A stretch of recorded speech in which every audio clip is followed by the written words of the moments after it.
Hi everybody, it's the CCJT Amateur Production Values Go to Die. Over there is CC.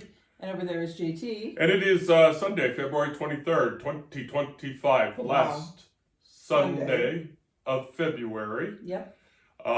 We've spruced up here a little bit. CC, who is already beautiful for every podcast, has actually got all pertified and everything. Isn't that the necklace I got for our anniversary? Yes. For the Big 4-0. Yes. Wow. Mm-hmm. And that was years ago. Yes. Wow. and this was my mother's bracelet. Oh, that's good. She used to wear it all the time. And so, since we're talking about things from the past, we have certain emblems here from which, from our commonality.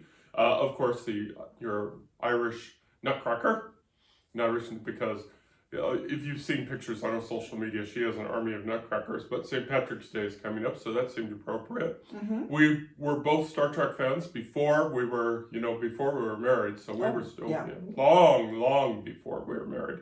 And then after we got married, we learned to love our cubs the most. And this is one of my most treasured gifts from my awesome aunt.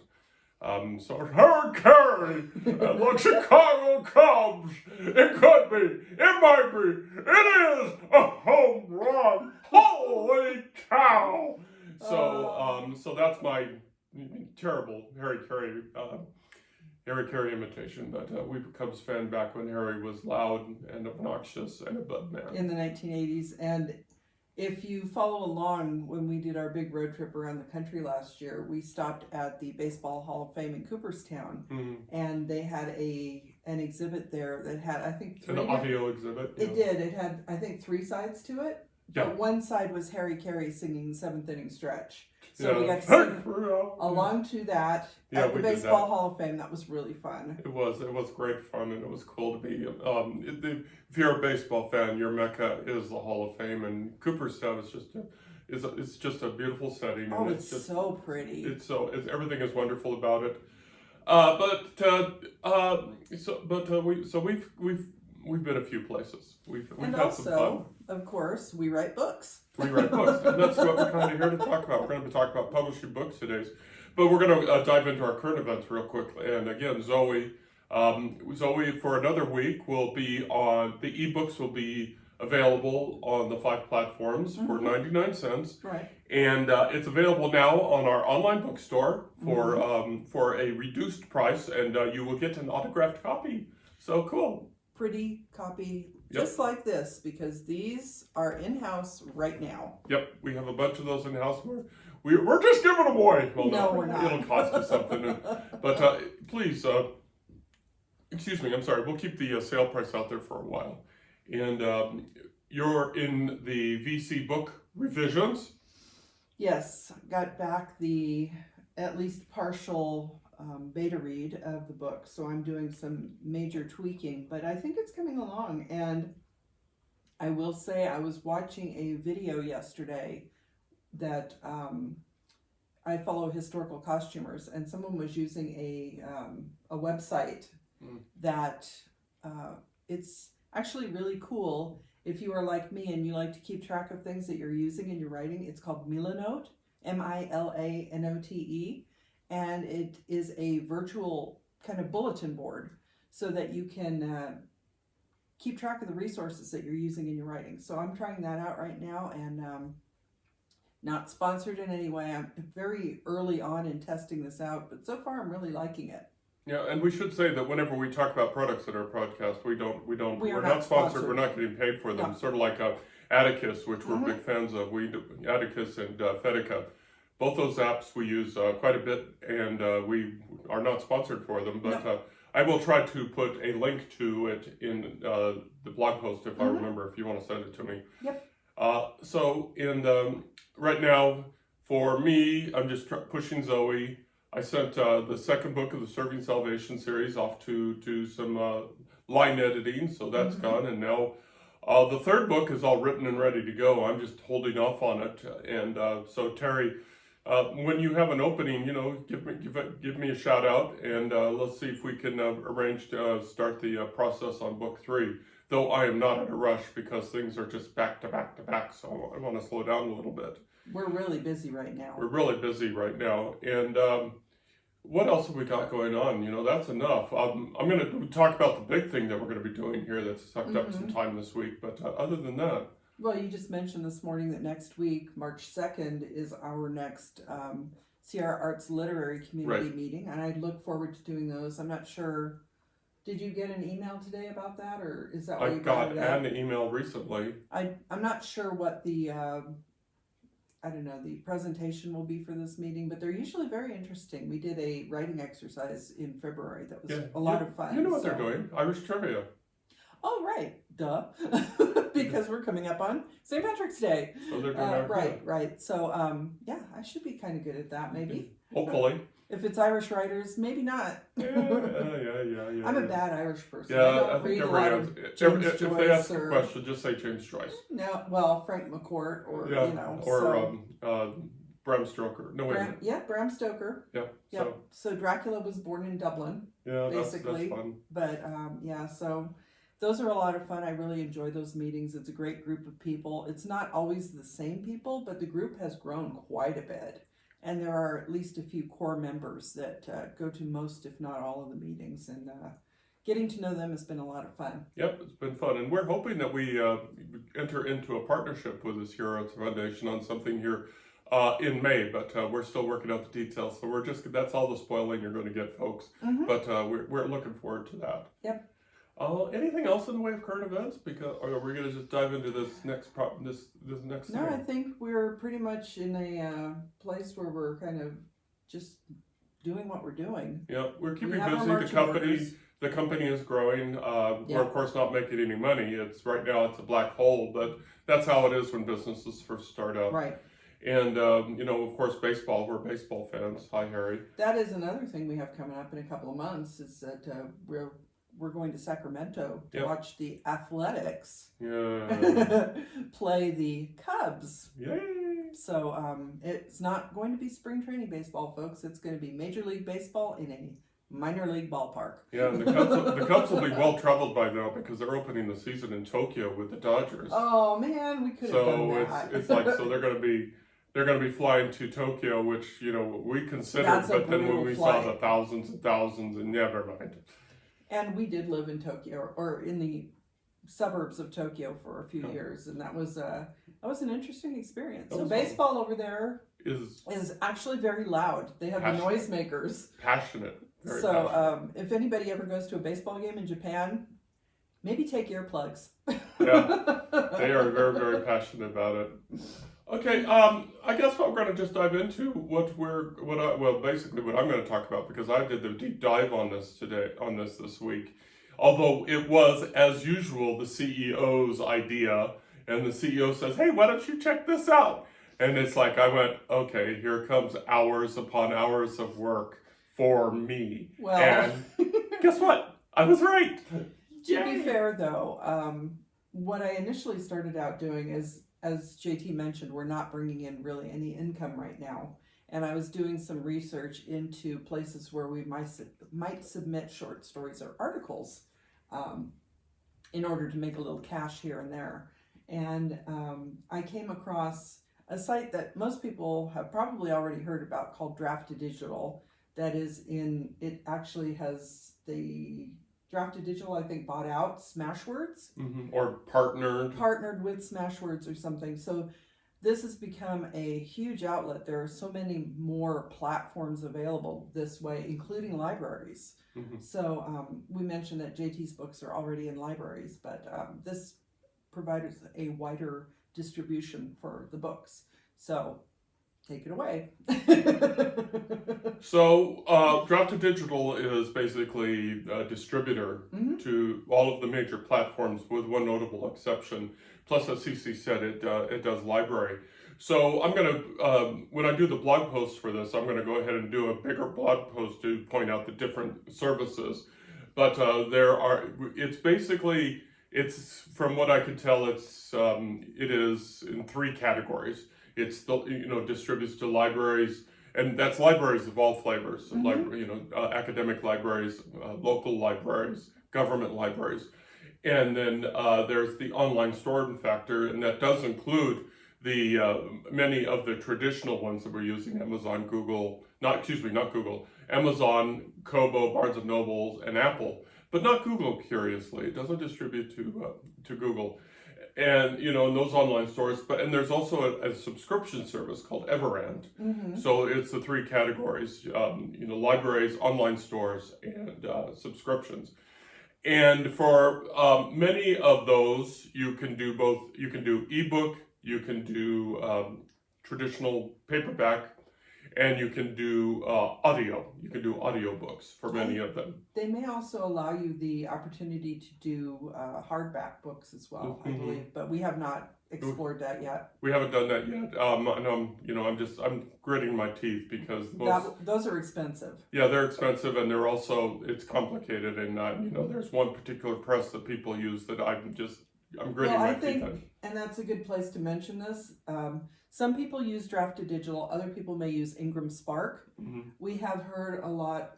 I haven't heard a ton about Draft2Digital, so I don't know one way or another how well this works because we're just trying it out. But I have heard some problematic issues with Ingram Spark. Mm-hmm. And if you are familiar with Ingram Spark, you'll know exactly what I'm talking about. So, this is a case where you may prefer one over the other, but I think they do basically very similar things because I know Ingram Spark allows I don't know if Draft2Digital does, and you may discuss this, but Ingram Spark allows you to do a discount so that it's basically a return. Yeah. If the, I can't remember what they call it, it's a wholesale return or something, but there's the opportunity if the bookstore stocks up on your books and they don't sell them, they can return them. And that becomes a very challenging problem because then the author ends up eating the cost. Yeah. But we haven't done, we should also say, in fairness to Ingram Spark, we haven't done an incredibly as deep a dive as we have for Draft2Digital. Right. So as I say, your mileage may vary, your experiences may vary. And I should also say at this point, what I'm about to explain on Draft2Digital is from working on it for less than a week, and it is our experience with it. So yes. It may not be your experience, so I want to be very careful about quantifying that or qualifying that to make sure that that when we cross into my experience that it doesn't affect what you're doing here. Right. So what I found is as I said, it gives you the option to publish to Amazon, Barnes and Noble, Kobo, Apple, and several other online stores, including a online place that's based in Great Britain, Germany, and France. 3 different places here. Great Britain is Gardner's, Germany is Tolino, or on the site it's Thalia, and France is Viblio, and other places. And then there's the libraries, which goes to most of the libraries. And I found the price setting to be, first of all, the interface is very easy to work with. Much easier to work with than like Barnes and Noble, which was just, which was really difficult. Oh, Apple is even worse. Apple is just such a challenge. And I wonder now that if I had known about Draft2Digital, or at the time maybe it was Smashwords, if I would have done Apple that way. Because Apple is a real challenge. It involves 2 websites versus 1 website, and you have to be very tricky. So I found the Draft2Digital interface to be very, very simple. It gave me all the choices, where I want to publish right away. But there is a caveat, which again applies to our experience versus what may be your experience, is that they're very candid about if you are already published to some places like Amazon, you probably shouldn't use Draft2Digital. And I will even read the caveat here, if you forgive me while I scroll.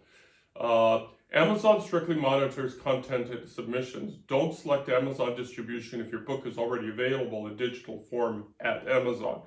So if you're already at Amazon, Kobo, some of the ones I've already mentioned, you have the option to click out of it at Draft2Digital. I recommend that you do that because you really don't want to, overcomplicate things.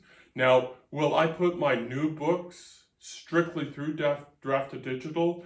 No, I'll probably stick with what I'm doing in my system right now, going out to the individual websites, though I may change my mind on Apple when I publish a new book. But for now, I'm going to stick with my current processes of going straight to the outlets, straight to Amazon, Kobo, Barnes and Noble, and Apple, and posting there, and then using Draft2Digital for all the other outlets. And we'll continue to post to Google as well. Of course, Google. Yeah. What else did I learn? I learned lots of stuff. Go ahead. You want to say something? Go ahead. You're twitching. No, I think I lost it. Okay. I'm just. So some folks, I do have 2 not safe for work books. 3. That's what actually, I have 3 not safe for work books. Love and Death in I-80 West, and Starting Over in Las Vegas, and then the compilation, the Tucci Chronicles. And so it gives you the choice of notifying them of whether or not it is a not safe for work. And of course I did, because you don't want to mess with this. Right. So, and when I did that, it continued to go to the online stores. It continued to release into the online stores. But for most of the libraries, it did not, which I was not surprised. I was not surprised on that at all. So, and I'm fine with that. Every platform has the right to show what they want. Do I wish they had? Of course I do. But that's just a choice. So if you have a non-safe for work book, you're given the option to tell them, and then during the review process, they may find out anyway. And the review process is not perfect, but I'm not going to go there. But there is one library distribution service that did accept the non-safe for work, and that was Baker and Taylor, which I found also interesting. Pricing. Talk about pricing. Pricing. We set our ebooks across, except for when we're doing sales. Like for example, right now ZOEY is for sale for 99 cents. At Amazon, Google, Barnes and Nobles, Kobo, and Apple. The ebooks. But I didn't do that when I put up ZOEY. By the time I figured it got all published, the 99-cent thing would be done. So I went ahead and put it $4.99. And when I set it to $4.99, the library costs were set automatically at $9.99, and I couldn't change it at the time. Now I may be able to go back and change it now. But the libraries are set at $9.99 for the moment, which is okay. So you may be wondering what the profit is for if you use Draft2Digital. I've got it right here, so please bear with me as I go back and forth between screens. He's having fun tracking this. So basically, I think one of the reasons that they charge more for the libraries is that basically the book is being licensed to the library for a certain number of readers. And so there were a couple of different types of, it was like per click versus per, you can only have one copy checked out, but there's a whole thing going on there. So I think that may factor into the price difference. So just for the ebooks, just generally before we get to libraries, just for ebooks, well, I've got it up on the screen here, is it's for a $4.99 book, the profit is, it varies from $2.97 all the way up to Smashwords, where it's $3.86, which is really nice. Wow. So that's pretty cool. So for the international bookstores, the profit margin for a $4.99 book is $2.97, which is about 60%. So that's not bad. Now, as CC was mentioning, for the libraries, 2 of them, with Overdrive, which is also known as Libby. Yes. You have Libby. I use Libby, yes. Yes. And Odilio. So what it is they have a 1 copy, 1 user. So what it is, or the cost per checkout. They can pick either of those models. Now, the cost per checkout is fairly straightforward. Right. Every time a patron checks it out, I get 47 cents, which is okay. So please go to the library, check it out. Please check out my book. And I was just thinking this, and I hadn't told this to CC yet. If you check out the books, for those that are on Libby, I get 47 cents, and it doesn't cost us anything. This is true. So that's funny, but we usually buy copies of our own books anyway. Yeah, but if you want to, just for the heck of it, if you want to pay, get us 47 cents. Well, and that was the other thing too. So we mentioned that JT's books are in the state library, at least the Sheriff and Downfall. ZOEY should be going in soon. Okay. But it was funny because once he went through the process of getting it up there, when it published to the Overdrive, right. I think I looked up the library looked up his book, and they had all of his books, not just. Now, that doesn't mean they have them in the library. That means they have the option to order them. So just because you see it there doesn't mean they have it, but they'll have a little note that says that you can click on it to make them aware that you're interested in a copy. Yeah, it's so, but they showed up almost right away. And it's surreal that way too. Let me go back to the two bottles with Overdrive and Odelio. So it's cost per checkout, 47 cents per checkout. Or one copy, one user. And what that means is the library can buy like multiple copies. So library, please buy multiple copies. But it's like if they have one physical book, when they check that book out to a person, it's not available because it's out with the person. And if they do, and that per copy, it's called one copy, one user is the model, is $4.67. So if the library goes out and spends and buys a copy or buys 5 copies, it's $4.67, which is nice. And that, I believe, there's no limit on how many people actually check that one out. Yeah, but I think what the difference is once they buy the one copy, one user, then I don't get any more money. Right, it's $4.67. So what I would prefer is the cost per checkout. Right. Is I would prefer that they do it that way, and then I get the 47 cents. Then if they buy 20, that's 20 times 47 cents. Now, my understanding, after having talked to a librarian, is that when they do the one where we get the 47 cents, that there can be a cap as to how many people check it out, because the library obviously has to pay a certain amount to buy. They're licensing a certain number of checkouts, basically. So once they reach that cap, then the book may no longer be available, and they may need to either just discontinue using it, because in some cases it may be a really popular book, and for a period of time everybody wants to check it out, and you'll look in there, if you use something like Libby, it will say this is on hold and you have to wait this long, there are 7 people ahead of you or something. So by the time they get through that period where it's really, really popular, and then people maybe stop checking it out, they may not buy another license for those copies because nobody cares anymore. So or they want to stop spending the money. And you ran into that because you were reading The Hunger Games. Yes. And you read book 1, and when you went to book 2, the library wasn't available anymore because the library was saying, hey, this is just drain on financial resources. So we're distributing the library has its own risk. Let me finish through here real quick and talk about the rest of them. Now, Hoopla, which is in beta mode through Draft2Digital, is another cost per checkout only, 38 cents. Okay. And then the rest of them, the other 4 library services is one copy, one user, and they're either $4.67, or if the library uses Pallet Marketplace, it's $5.94. Now, when you're saying these are actually the royalty amounts that go to you. Right. Yeah. So that's pretty good. That's pretty good. So what it is I'm going to keep talking about, I just want to talk about our statuses. I've got all the ebooks up, and they're in the process of publishing to all the libraries and to all the ebook platforms.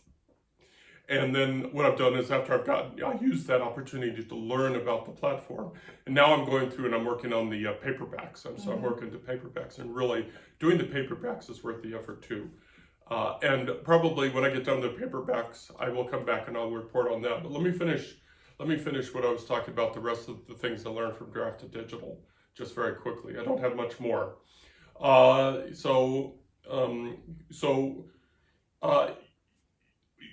Just a very quick thing is you can set the minimum on your royalty payout with Draft2Digital. Not a big deal. As those of us who've been using Amazon and the other ones for years, if you sell during the month, they're going to pay you the next month, even if it's like 17 cents.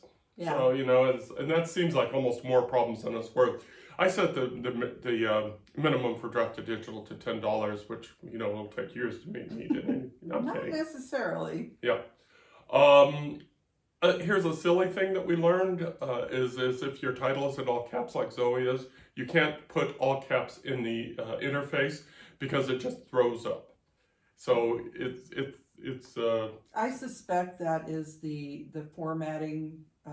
Most people, you consider all caps to be shouting. Yeah. And they don't want you to do something like that in normal formatting when you can avoid it. I mean, obviously, as we've mentioned in other situations, you can do it sparingly, but in this case, it seems like you go one way or the other, and they just don't like it. So when you go to the library checkout or you go to the bookstore for one of these other ones, you'll see that ZOEY's in lower caps, but you go to Amazon, you'll see it's in upper caps. It's not a big deal.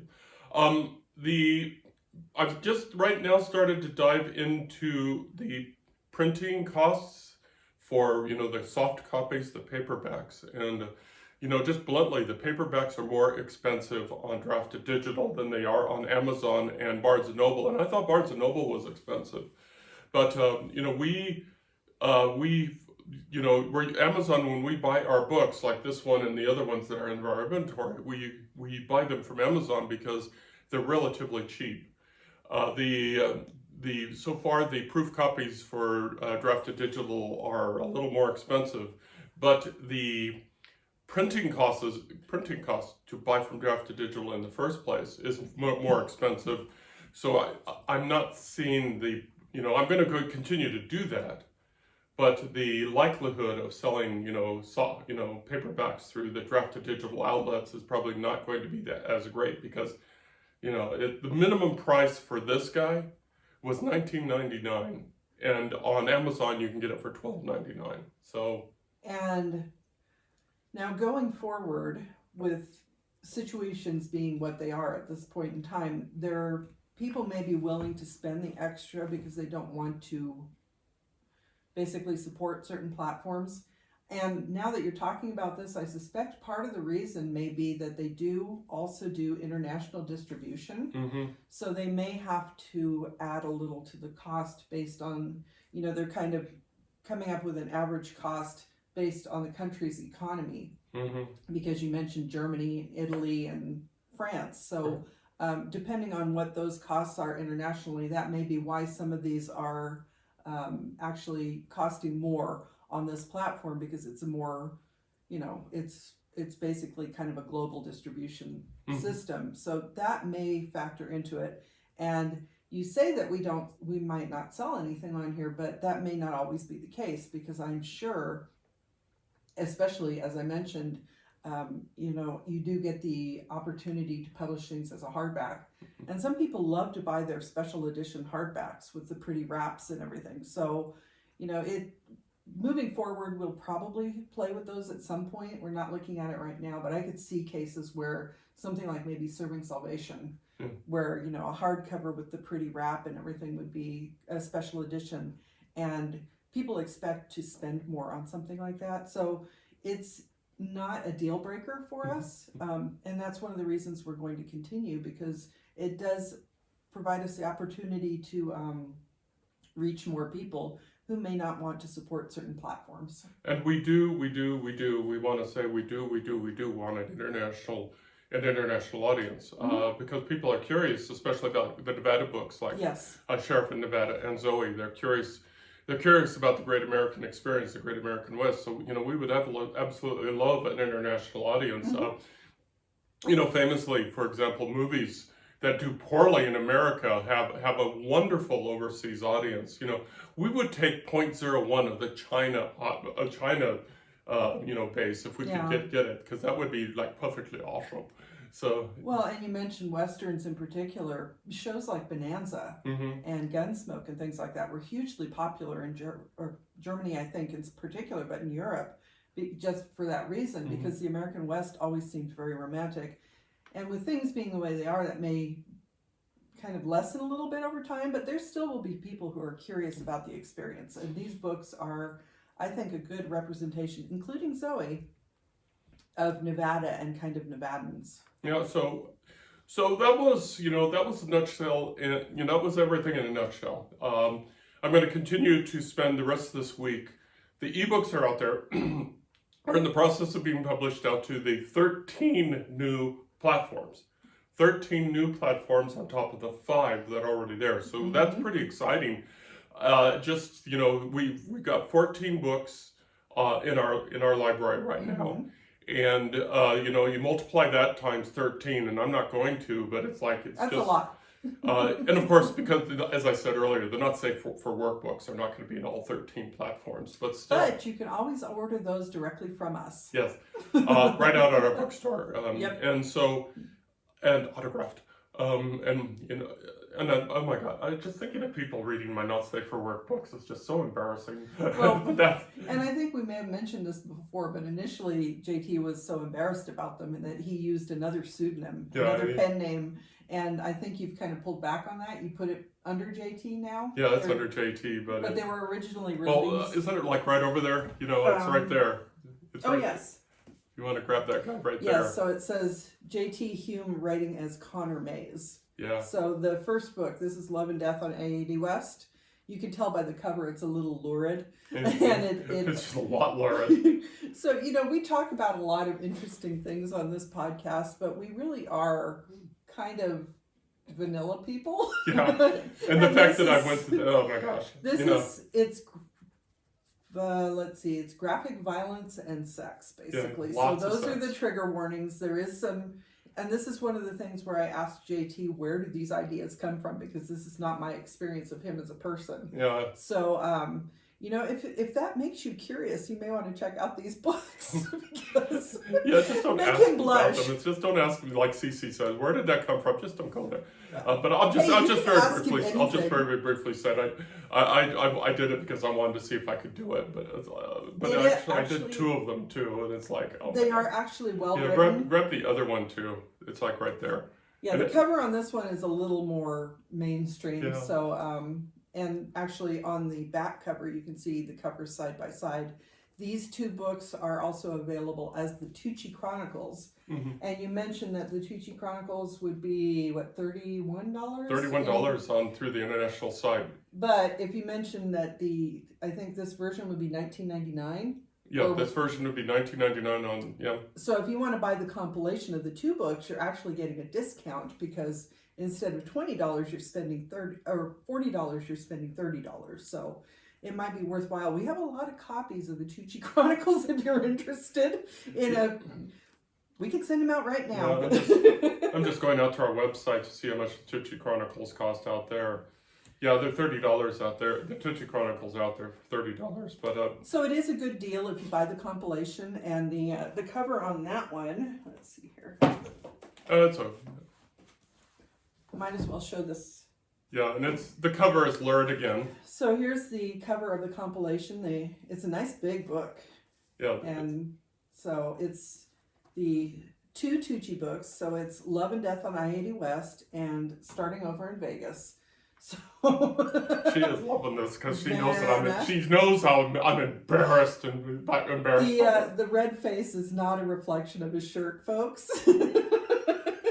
I can't believe that. Well, you know what? And to encourage you, I'm going to go out to the website today, and I'm going to put the Tucci Chronicles on sale, just to get them out of the house. We have a lot of copies of these, so actually, it's cute. He doesn't normally show his emotions this way, so it's always fun to kind of poke him a little bit. But they really are well written. It's just they are graphic in sex and violence. And there's very good reason why the library outlets did not accept them, and that's fine. We respect that and so on and so forth. Let's get back. Didn't you, hold on, one more thing. I know, but didn't you change it like from 18 plus to 21 plus 21 on our plus? website? Yeah. If you go out to our website, it's these books. You have to be 21. You have to indicate that you're 21 years and older.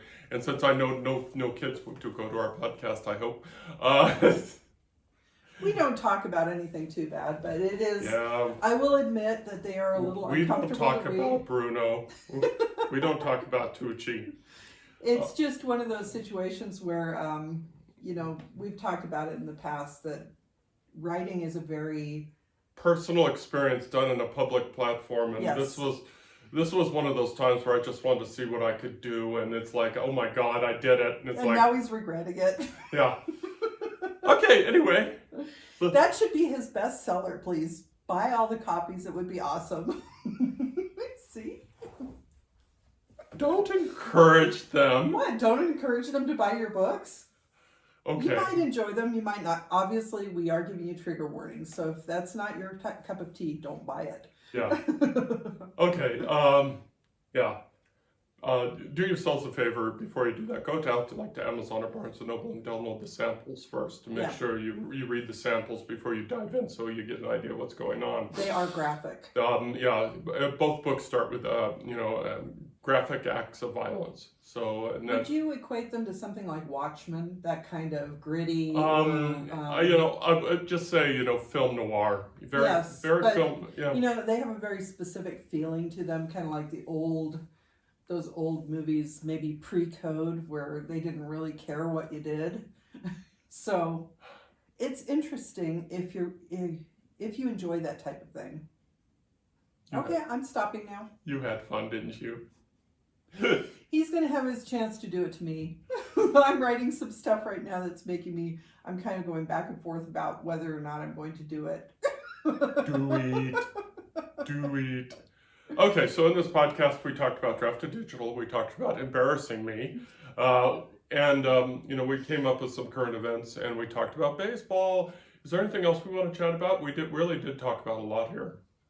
No, we just teased that we may be doing some things going forward that could be very interesting for ourselves and other people. So we hope you stay tuned for that, because we have some high hopes for things moving forward. Okay. So commercial time, so you can check out our podcast, you can check out our books, our link to our online bookstore, and link to all our books, and blog posts, and our social media by going out to our website at www.carsonhume.com. If you want to learn about our publishing company, we just did a whole bunch of PR for ZOEY, and so if you're in the Carson City, Reno Sparks area, you'll be seeing that PR here pretty soon. And you can go out to our twomoorebooks.com website to learn about us as a company. We're really excited about the company. It feels really good to be an LLC because it feels very authentic now. It feels like we have a real business. We had one before, but now it feels real. And we're hoping that moving forward, all of these things that we're doing now are going to build the foundation for us to actually start earning some income. Our mission is basically to help educate, entertain, and encourage. It was in the PR something recently. Like that. It's encourage, entertain, and educate, or something like that. So we do want to encourage other people who may be writers, who may be a little bit nervous about it. I keep seeing posts about people, a certain percentage of people say they want to write the great American novel and they never do. So we are hoping to encourage some of those people to at least give it a try, because as you can see, we are now getting into some pretty broad distribution avenues, and maybe a person or two will start picking up on what we're putting out there. We hope to get at least a small following, and not just to enjoy our work, but we also want to encourage other people to try this, because we do feel like everybody's story is worthwhile. Yep, and if you are a writer or hope to be a writer, here's an important point. You are not our competitor. No. You're our colleague. And if we can lift one person up, if we can lift one writer up, if we can lift all writers up, then that's a good thing. Remember, we're not competitors, we're colleagues. We all have different perspectives, and we all need to put them out there. Right. Okay, I think we're going to go ahead and let you all go back to your life. And so he can go in the corner now and just kind of hide for a while. I'm so embarrassed. Okay, sitting over there, Cece. And over there is JT. You all have a wonderful week. Y'all take care of yourselves. Bye-bye. Bye.